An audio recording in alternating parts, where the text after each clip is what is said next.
VAR. Pessoal, outra coisa, tem uma aluna que tá pedindo pra entrar aí. Já verifica se ela pode entrar, deu alguma coisa.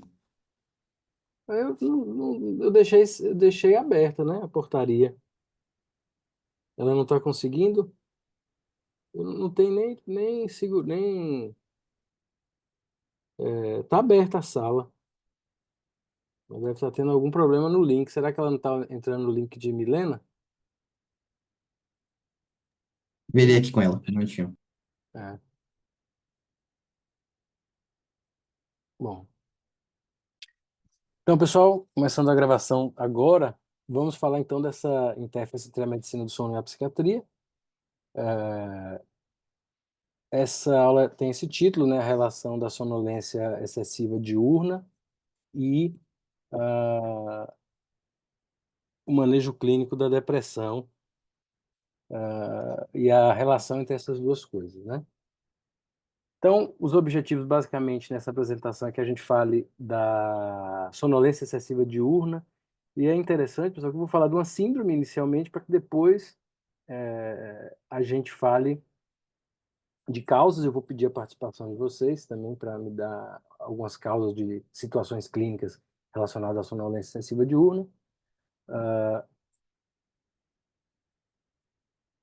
Discutir a relação entre a sonolência excessiva diurna e a apneia obstrutiva do sono e os transtornos respiratórios do sono, representados pela apneia obstrutiva do sono, e algumas considerações sobre os tratamentos, haja vista que nós vamos falar de farmacologia. Então, sonolência excessiva diurna. Existe uma definição, né? É a incapacidade do indivíduo de se manter alerta durante a vigília, durante o momento que ele precisa estar alerta, né?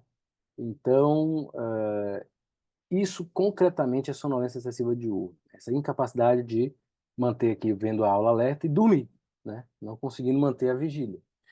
Existe um espectro da sonolência excessiva diurna que passa pela baixa energia diurna, pelo brain fog, né, nevoeiro cerebral, sensação de cansaço mental, mas a sonolência é definida como essa incapacidade de manter a vigilância, né? Mas muitas vezes a gente vai perguntar e aplicar escalas. Eu vou trazer uma escala para vocês, para investigarmos a sonolência excessiva diurna, a partir do paciente que se refere cansado, esgotado, sem energia, né? Muitas vezes ele não diz, ele não diz, eu tenho sonolência excessiva diurna, eu tenho incapacidade de manter vigilante, mas ele traz essas outras queixas e que muitas vezes vem associado à sonolência, né? Essa necessidade de tirar um cochilo, e a sensação de nevoeiro cerebral, como eu já falei, são apresentações dessa queixa, certo? Vamos lá. Estava tentando aqui tirar a telinha da frente. Alguns termos que a gente precisa conceituar, que são usados de outras formas popularmente. Fadiga, né, que é essa sensação subjetiva de capacidade física ou mental reduzida, né? O indivíduo, ele muitas vezes ele tinha uma capacidade mental anterior capaz de dar conta das suas demandas e de repente ele não está conseguindo dar conta das suas demandas por uma diminuição da velocidade do processamento mental, uma incapacidade de manter a consciência direcionada a algo. Isso é o conceito de atenção, né? Outra questão é a sensação de cansaço mesmo, né? De cansaço como se tivesse uma bola de ferro amarrado no pé. Cansaço emocional, às vezes até de ouvir uma aula como, pô, fico sem saco, etc. Eu até ouviria, o tema me apetece, mas hoje eu estou cansado, não vou ver. Ou cansaço também cognitivo, né? E outro conceito e outra questão é que essa fadiga pode ou não estar associada à sonolência excessiva diurna, né? Pode ou não. Muitas vezes está, mas nem sempre. Tem pacientes que têm sonolência excessiva diurna e não têm uma sensação de fadiga tão robusta, né? Tão perceptível, mas pode ter, né? E energia seria basicamente o antônimo disso, que é essa capacidade de se manter, capacidade de realizar as atividades propostas dentro da sua capacidade anterior, né? Seja de maneira pelo viés, pelo veio físico ou mental. Então, isso é ter energia, né? É muito interessante essa pergunta na investigação do sono, a gente vai falar disso. A gente pergunta para o paciente se ele, porventura, tem a sensação de sono reparador, né? E o complementar disso seria se, depois de um bom sono, ele tem conseguido, naqueles períodos que ele procurou ajuda médica, executar as suas demandas. Pessoal, bom, falei para vocês, nós vamos falar de sonolência excessiva diurna, que é uma síndrome, não existe CID. Qual é o CID da sonolência? Não existe, mas é uma síndrome, né, que tem relação com várias coisas. Independente da causa, que é um tópico para daqui a pouco, falaremos aqui das consequências, né?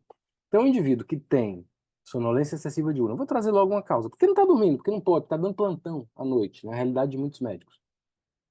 Ele vai ter prejuízo da capacidade de se manter desperto ou vigilante, da tomada de decisão, né? Indivíduo, por exemplo, no trânsito, que a gente vai falar aqui, ou na vida pessoal, para fechar negócios, ele vai ter dificuldade de tomar essa decisão com o mínimo grau de convicção que ele teve outrora, né? Tem que se comparar a um padrão de funcionamento anterior. De tempo de reação, claro, o humor vai estar afetado, a gente vai mostrar isso no futuro, né? Dessa aula, as funções cognitivas, o raciocínio lógico, né? Então, são parâmetros cognitivos afetados, né? Até o julgamento moral pode ser impactado, esse é um estudo interessante, vocês podem depois checar como é que eles avaliam isso através de escalas. O indivíduo pode estar mais irritado e, por conseguinte, ter problema nos relacionamentos interpessoais, né? Com fome e com sono, né, pessoal? Todo mundo sabe, quando a gente está com fome, a gente não tem um equilíbrio mental tão bom como em situações de estar saciado, né? Então, naturalmente, dificuldade de aprendizado, performance acadêmica e eficiência no trabalho serão prejudicadas. Bom, então existe um impacto na saúde física, né? Pessoas com sonolência excessiva diurna têm mil problemas, inclusive problemas comportamentais que podem chegar nesse último ponto aí, que é o aumento da mortalidade, né? Antes disso, problema de saúde mental, a qualidade de vida também é prejudicada. Lucas, e como é que problema com sono vai levar o indivíduo a morrer? Gente, acidente de trânsito é o exemplo mais clássico, né? E por vias indiretas, indivíduos também que não dormem bem, tendem a ter uma capacidade de selecionar alimentos, né, de levar em conta a saúde também através, durante a seleção de alimentos prejudicada, tem uma tendência a maior craving, maior fissura por carboidrato e também a ganho de peso. Isso é mais que sabido. Falando um pouco de qualidade de vida. Então, só para rememorar, estou falando aqui de sonolência excessiva diurna, que tem várias causas, a gente vai falar das causas depois. Então, as pessoas que ah, têm sonolência excessiva diurna acabam tendo, né, que está uma tradução não tão boa, que diminuir as suas atividades físicas. Eles não conseguem, primeiro, executar na mesma intensidade do que o momento que não tinham. Diminui o tempo, porque a pessoa que tem sonolência excessiva diurna perde mais tempo elaborando projetos ou executando tarefas diárias, né? Tem dificuldade de desligar, de acordar pela manhã, você aí que está se identificando com essa aula, né? Que coloca lá o despertador 5 vezes para acordar e ainda pede a mãe, o namorado, ou quem for para acordar, pode ser relacionado a uma situação de sonolência diurna, tem mais chance de ser hospitalizado por mil causas diretas ou indiretas, tem que dedicar 21% a mais né, dessas pessoas de tempo aos seus planejamentos, dificuldade de cuidar de crianças, óbvio, né? Uma babá, por exemplo, é uma pessoa que não pode ter sonolência excessiva diurna, né? Não pode, assim, a gente tem que pensar nas causas. Inclusive, já pensei na babá da minha filha aqui, inclusive. Será que ela tem uma causa? Pensei aqui agora, nunca tinha pensado nisso. E, né, repetindo, eles têm que diminuir esse nível, tanto em quantidade de atividade física, né? Por isso que eu botei esses dois tópicos, não ficou muito claro aí na escrita, mas quanto à intensidade das atividades físicas são impactados pela, pela sonolência excessiva diurna. E aqui os trabalhos de fora do Brasil mostrando, né, feito nos Estados Unidos, alguns no Canadá, que indivíduos que se relacionam, que tiveram acidente de trânsito, né, 13% que tem pacientes com sonolência excessiva diurna acaba relacionado à hospitalização, né? 7% de todos os acidentes, motoristas sonolentos, né? Outra questão aqui nesse estou botando o dedo que vocês não vão ver. Esse quadradinho azul e laranja compara os indivíduos com privação de sono de 18 e 24 horas a uma comparação, a identificação da psicomodicidade com a alcoolemia.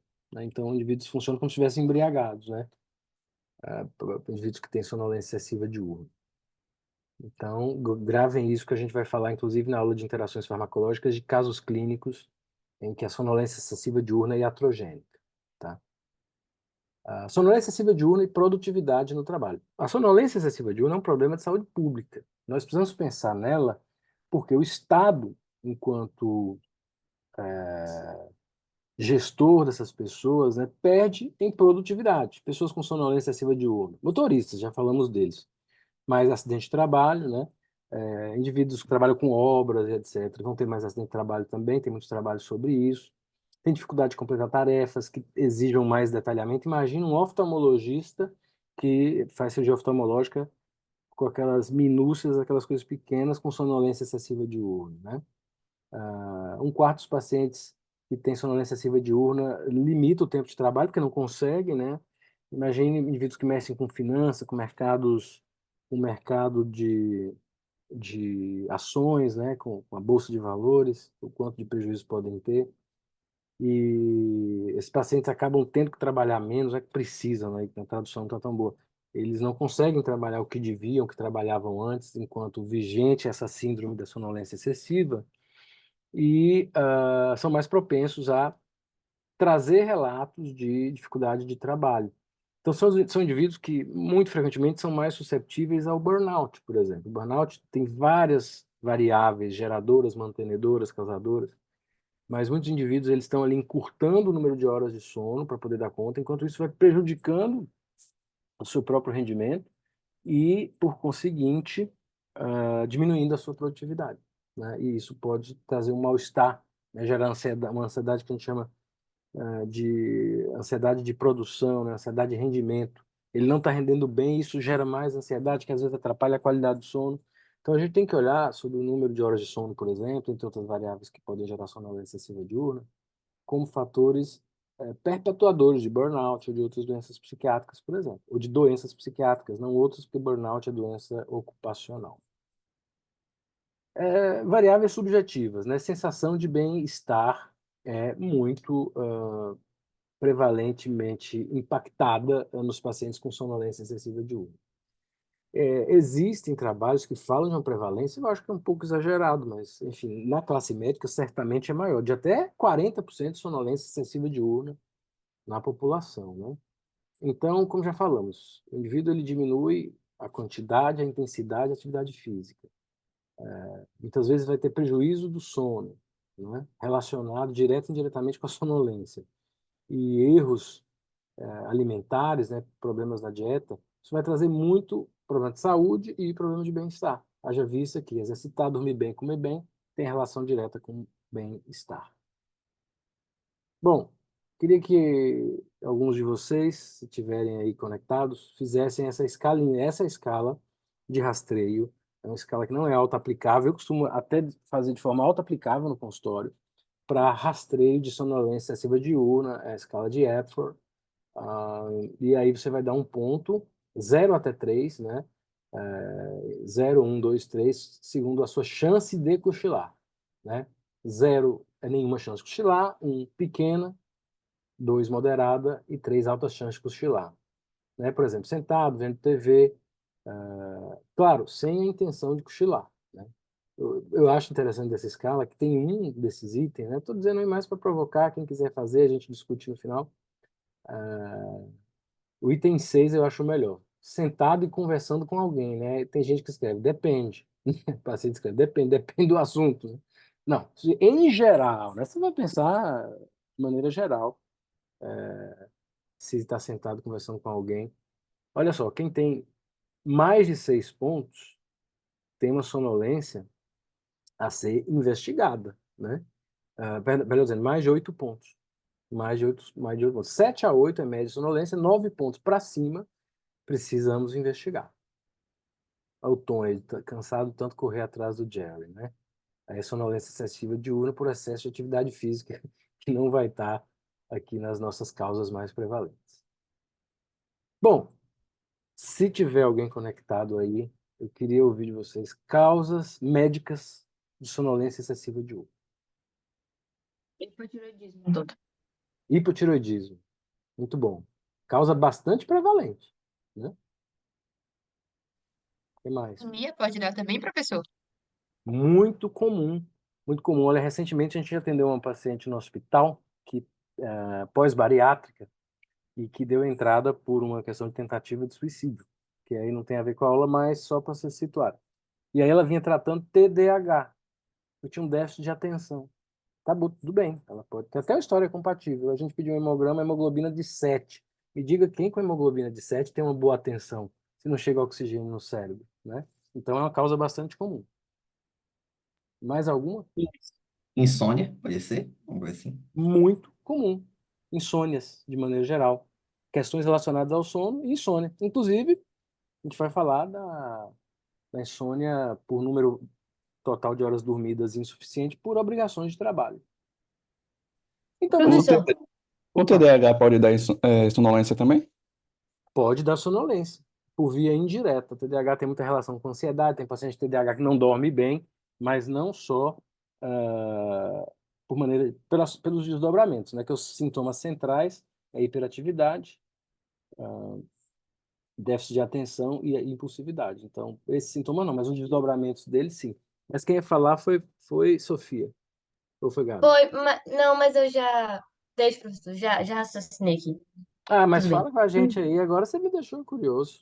Não, eu ia só perguntar que, assim, não necessariamente a pessoa com, com sonolência excessiva diurna vai ter insônia, né? Não necessariamente. Não Já. necessariamente. Muito Beleza. boa pergunta. Um anêmico pode estar dormindo até muito. Um hipotireoideu até muito. Né? Um indivíduo com depressão da sonolência excessiva diurna, em muitos dos casos, é um sintoma atípico da depressão, mas é bastante prevalente. Somente nas depressões bipolares. A gente vai falar isso durante o curso. Então vamos falar das causas, né? Que depois a gente abre para. Vou abrir aqui as causas. Deixa eu fechar aqui o negocinho. Sono insuficiente. É uma causa, inclusive, detectável na anamnese do sono. Má higienização do sono. Quer ver? Cafezinho. Tem gente que fala assim, tomo café e durmo. Beleza. Ninguém questiona isso. Porque na cabeça da população, insônia é dificuldade de pegar no sono. É o que vem intuitivo, até na nossa, quando não sabíamos disso. Mas insônia pode ser sono fragmentado, pode ser despertar precoce ou sono não reparador. É um tipo de insônia, né? Que aí a gente vai investigar se tem algum prejuízo da estrutura.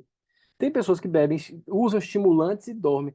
Pensando num cérebro que precisa repousar, faz sentido você encharcar o cérebro de dopamina ou potencializar a dopamina, como faz a cafeína? Não, isso vai prejudicar a qualidade do sono. Né? Vai prejudicar a qualidade. Então, ele vai ter, às vezes, um volume total bom, mas vai ter um sono não reparador. Outra coisa, escolha de estilo de vida. Né? Pessoa que dá plantão noturno. É uma escolha da gente, mas é uma escolha que às vezes a gente tem que pagar o fiéis, tem que dar, né? Mas não deixa de ser uma escolha. Isso tem a ver, trabalhar de turno, né? Trabalhadores de turno são pessoas que têm sonolência excessiva diurna, né? Relacionado a isso, obrigações de trabalho, você fica de sobreaviso. E psiquiatria, pessoal, existe plantão, sabe? Para quem não sabe, tem hospitais psiquiátricos, tem plantão psiquiatra 24 horas. Vou dizer o que acontece. Sempre as pessoas, mas o plantão é tranquilo, eu posso dormir. Não é igual. Como é que você vai dormir com o radar ligado ali, qualquer hora aqui pode chamar para avaliar um paciente? Não vai ser um bom sono. O indivíduo pode ter sonolência excessiva diurna. E eu sempre digo isso, eu não vou dizer, eu vou dizer isso, né, uma coisa que eu ia dizer agora na próxima aula, porque vai ficar gravado, né? Sobre a minha profecia do que gera sonolência excessiva diurna em estudantes de medicina. Mas é tão catastrófico as turmas, eu preciso falar olhando para vocês, não é uma profecia, na verdade é uma sugestão de adequação de comportamento para a gente continuar vivo. Mas eu falo semana que vem, prometo. Ah, doença de Parkinson, inclusive existem alterações que são preditivas de doença de Parkinson, alterações de sono REM ou de corpus de Levy, que vão gerar sonolência diurna, TCE e seus desdobramentos, infecções, gente, quando a gente está gripado, uma gripe forte, essas gripes que estão vindo ultimamente, né, uma gripe pesada danada, sonolência excessiva diurna, qualquer infecção, né, pode ter relação. Mas isso, óbvio, vai ter uma relação causal, estou com sintoma de resfriado, não é uma coisa crônica, né? Mas temos que pensar, tem as infecções de longa duração. Pensando nos distúrbios do sono, o sono fragmentado, a apneia obstrutiva do sono. Pessoal, isso aqui é muito importante. Os distúrbios respiratórios do sono, em trabalho que fala de uma prevalência de até de 1/3 da população, compatível com a prevalência de hipertensão. que é mais ou menos um terço, né? Tem trabalho que eu já vi num evento do INCOR, eu não cheguei a ler o trabalho, mas eu vi de um cara responsável que trabalha com sono, que fala de 40% de distúrbios respiratórios do sono da população. Então é uma epidemia, né? Vamos pensar assim. Ou uma endemia, né? Hoje, com o aumento da obesidade, a gente briga, no Brasil é um país sem insuficiência alimentar, mas o maior problema hoje é obesidade. O prefeito do Rio de Janeiro, o candidato, propôs, não sei se vocês viram isso, eu achei super interessante, né? Sabe como é que ele vai fazer? De padronizar a semaglutida no Rio. E o Rio é um lugar que tem muita obesidade, né? Praia, mas o interiorzinho ali, a Zona Norte, a galera tem uma tendência à obesidade grande. Quer dizer, é um problema. E a obesidade é fator de risco importantíssimo para a apneia obstrutiva do sono, né? Distúrbios centrais de hipersonolência. O protótipo desses distúrbios é a narcolepsia, né? Com ou sem cataplexia. Pode falar isso depois. E a síndrome das pernas inquietas. Primeira coisa, síndrome da perna inquieta não é quem está aí, ó, na sala eu sempre vejo, aqui não vou ver, vendo a aula e mexendo nas pernas, já pensando em tomar chopp, sei lá o quê, ver jogo do Vitória, do Bahia, não sei o quê, né? Votar, tá aí com o pai candidato, né? E aí tá aí, presta a comemorar essa eleição ou não, tomara que sim. Isso é ansiedade, né? A perna inquieta é o idoso, normalmente ocorre idoso, ele levanta da cama, não consegue parar as pernas, tem que caminhar, e isso impacta no sono, no outro dia ele fica sonolento, né? E o que é muito prevalente, a gente vai tentar fazer com que vocês não sejam pessoas perpetuadoras disso durante esse curso de farmacologia, que é drogas, medicações de meia-vida longa, principalmente, né? Quer dar um exemplo que a gente vai falar muito? Clonazepam, meia-vida, 20 a 40 horas. No idoso, pode chegar até 60 horas, o metabolismo é mais lento. O indivíduo toma, no outro dia sonolento, no dia seguinte, bate o carro. O cara que é entregador do iFood, né? Cai da moto. E por aí vai. Imagina você atender um piloto de avião, né? E fora que benzo, que são drogas excelentes, a gente não vai ser benzodiazepinofóbicos durante esse curso, são drogas excelentes, mas podem piorar os distúrbios respiratórios do sono. Então, duas coisas ao mesmo tempo.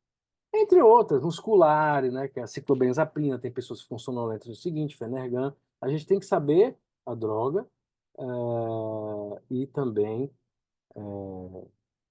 meia-vida. A gente vai ter que fazer dois takes, né, porque já me deu um aviso aqui de 10 minutos. Vou tentar agilizar. Causas psiquiátricas, já falamos, né? Transtornos do humor, ansiedade, entre outros. Categoria dos distúrbios do sono. Insônia, sono insuficiente, insônia, distúrbios dos ritmos circadianos. Isso é detectável na entrevista clínica. Eu vou mandar para vocês um modelo de entrevista do sono. Que a gente deve executar, pessoal. É rápido. Um terço da nossa vida a gente passa dormindo. Como é que a gente vai investigar do nosso paciente? Só os outros dois terços, né? Tem que investigar esse terço. O que ele pode falar, né? Porque às vezes, vou falar do ronco, por exemplo, o paciente não é um bom, ele não é um bom relator acerca do seu próprio ronco. Tem que ter uma delação premiada, né? Do companheiro de leito, normalmente como se chama em medicina, companheiro de leito é uma coisa meio fria, né? Mas é como eles chamam, os sonólogos chamam isso. Então, o que a gente precisa, mesmo com um volume total de horas de sono boa, até excessiva, como na narcolepsia, ou no apneia, que a pessoa dorme suficiente, um número de horas de sono bons, é investigar. E aí requer encaminhamento para testes, né? E aí vamos falar disso. Isso aí eu vou mandar para vocês, que é uma avaliação do sono deve investigar isso aí. Você quer ver? Vou dizer para vocês aqui, olha, causas médicas que a gente deve perguntar. Refluxo. Refluxo pode dar sonolência excessiva diurna? Pode. Como? Tosse, o indivíduo tosse à noite, e aí toda vez tem um despertar cortical, ele acorda, mesmo não lembrando bem, isso vai impactar na estrutura do sono. Outra questão, também a asma, né? Muitas vezes crises asmas durante a noite. Outra doença de próstata, o cara tem que ir várias vezes ao banheiro, né? Isso atrapalha. Agora tem uma coisa, negócio de ir ao banheiro, as pessoas acham normal, assim, acordar 3, 4, vários pacientes mesmo de 12. Não é normal, no sentido da gente tem que tentar minimizar isso. Eu sempre digo, a bexiga, quando você está com sono ruim, ela dá uma distendida, ela já te acorda. Quando você está com sono bom, você tolera uma distensão maior, né? Estou dizendo metaforicamente. Você não vai acordar com qualquer sinal, seja ele qual for, inclusive da bexiga, né? Então, evitar de beber água à noite, só preferir a hidratação durante o dia, etc. Coisa simples. Pode melhorar, podem melhorar. A gente deve avaliar as vias aéreas dos pacientes, fazer a escala de Allan-Patch e concentrar-se muito, pensar muito nos distúrbios respiratórios, haja vista a sua prevalência, né? Pessoas que você vê que tipo Noel Rosa, que tem um queixo para dentro, né? Uma esqueci, retrognatas, né? São pessoas candidatas, porque vão ter uma capacidade, vamos dizer, de influxo de O2 menor. Mas e o ronco? O ronco, pessoal, é interessante. Você vai perguntar para o paciente se ele ronca. Hoje eu já faço um preâmbulo, porque alguns se sentem meio desconfortáveis. Que médico curioso quer saber se o ronco sai da conta dele. O ronco é um fenômeno comum, pode estar relacionado à apneia, muito frequentemente é um sinal de alerta, e a gente tem que investigar, né? Eu vou contar depois um caso para vocês de um paciente que fazia eletroconvulsoterapia e que a gente sugeriu uma polissonografia. Depois do tratamento, eletroconvulsoterapia com tratamento na fase que ele estava de manutenção para depressão, né? Ele não faz mais eletroconvulsoterapia. Um case de sucesso foi recente, vou trazer para vocês, porque tinha um distúrbio do respiratório do sono, tá? Então tá aí o senhorzinho aí com o motor ligado e a senhora querendo mudar de quarto, né? Outra questão aí, só para descontrair um pouco, né? Essa foto aí, uma artista famosa. Tem nada a ver, aqui é só um broken ice, um quebra-gelo aqui. A máscara, né, é uma coisa interessante na pandemia, né? As pessoas que, durante a pandemia, o queixo caía e ficava com a boca aberta, né, sujeito à entrada de insetos e etc. Hoje podem usar máscara em viagens de avião, viagens de ônibus, né? E deixar de sofrer bullying e ter problemas. Enfim. Então, pessoal, olha só esse slide. Eu gosto demais. Eu tenho esse slide impresso no consultório. Eu dou paciente, muitas vezes, né? Por que você vai pedir uma polissonografia? Sonolência excessiva diurna. Nós falamos até agora enquanto síndrome. Perda de energia, fadiga, falta de concentração, irritabilidade, retardo psicomotor, ganho de peso ou dificuldade para perder peso podem se relacionar tanto à depressão quanto à apneia e muitas vezes elas ocorrem em concomitância. Muitas vezes ela ocorre em concomitância, apneia e depressão, tá? Então, olhem para esse slide, pode discutir ele, eu estou agilizando para terminar a gravação. Pode acontecer as duas coisas. Então, muitas vezes você trata a depressão, ele não está melhorando, como eu falei, num sujeito que tinha uma apneia comórbida. Então, a gente tem que fazer. A Associação Americana, a APA, a Associação Americana de Psiquiatria, reconhece a apneia como fator perpetuador, mantenedor e causador de depressão, né? Um dos causadores. Então, principalmente os pacientes obesos, né, a gente tem que pensar quando ele tem uma depressão resistente ao tratamento. Aqui alguns gráficos que eu vou passar rápido para a nossa entrada no segundo tempo para a discussão sobre prejuízo da qualidade de vida em indivíduos deprimidos com sonolência sem sonolência excessiva diurna. Os que têm sonolência excessiva diurna durante a depressão vão ter mais prejuízo, tá aí bem claro nesse slide. E outro que a gente vai discutir muito durante o curso são as drogas para depressão podem causar sonolência excessiva diurna. Umas mais, umas menos, né? Seja na depressão, esse slide é bastante interessante porque ele coloca o remédio como fluvoxamina, que é uma ótima droga, mas causa sonolência excessiva diurna com alguma frequência, na depressão, na ansiedade, na fobia social, que é diferente, né? Porque a neurobiologia, a alteração biológica dessas doenças são diferentes. Então, mesmo a mesma molécula vai ter um desdobramento diferente. Então, olha, a gente pode discutir depois, droga por droga, a gente vai falar delas. Paroxetina causa sonolência excessiva diurna, bastante. Estalopram pode causar sonolência excessiva diurna, né?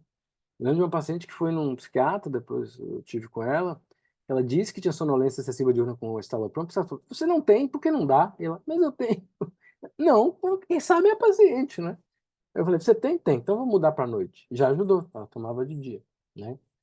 Então, pacientes deprimidos são muito frequentemente sonolentos, né? E a gente tem que investigar isso de maneira ativa, porque isso vai estar relacionado a quê? Abandono do tratamento das medicações, né? Déficits cognitivos, sintomas residuais. Então, a gente deve tratar isso, seja com investigação de problemas comórbidos ou medicando. Em resumo, há um aumento da incidência de depressão em pacientes com apneia. Não vou falando, não é o tópico da sala, mas é fator de risco para a doença de Alzheimer. Não é comum, não é incomum a gente pegar paciente aparentemente demenciado, com mini mental baixo, Aí você faz o tratamento devido, muitas vezes com CPAP, o indivíduo revive, né? Então, a gente deve pensar nessas comorbidades. Se não tratar a apneia, perdão, a sonolência, o indivíduo ele tem uma chance de ter mais ideação suicida. É um sinal de que a depressão está crônica, que não está melhorando. De parar de tomar o remédio. Claro, se está dando sonolência, ele percebe essa relação e o tratamento de manutenção em depressão é fundamental. Tem muita evidência de que diminui a recaída. Então, vai ter mais recaída o indivíduo que não conseguir fazer tratamento de manutenção. Então, tem que ser revista essa medicação. Então, algumas orientações: restrição, a posição supina é a posição mais relacionada à apneia. Evitar álcool. O álcool ele piora a apneia, relaxa a musculatura da língua, da musculatura orofaríngea e pode tender a obstruir mais o influxo de O2. Evitar o tabaco. A nicotina é um indutor enzimático, a gente vai falar isso na aula de interação, que aumenta a degradação da própria melatonina. A melatonina, uma substância produzida pela apneia, é fundamental para um bom sono. Gente, diagnosticado a apneia, sendo ela moderada, a grave, a critério, com clínica importante, o tratamento é esse trambolho aí. É o CPAP, que é difícil, 30% das pessoas não se adaptam. Existem umas plaquinhas que eu vou falar, estou tentando agilizar para falar no intervalo, né? Tratamentos adjuvantes. A gente vai falar melhor assim que desligar. Pode ter 1 minuto. Modafinila, bupropiona e estimulantes, né? Modafinila ou armodafinila. Os tratamentos que têm indicação bulária, né? A modafinila e o solriafentol não tem no Brasil. A armodafinila também, a sonolência excessiva diurna, tá certo? Bom, pessoal, eu vou parar aqui, daí eu volto porque não vai dar tempo, porque os outros slides são importantes. A gente entra de novo. Tudo bem? Tudo. Beleza, professor? Valeu. A gente se encontra.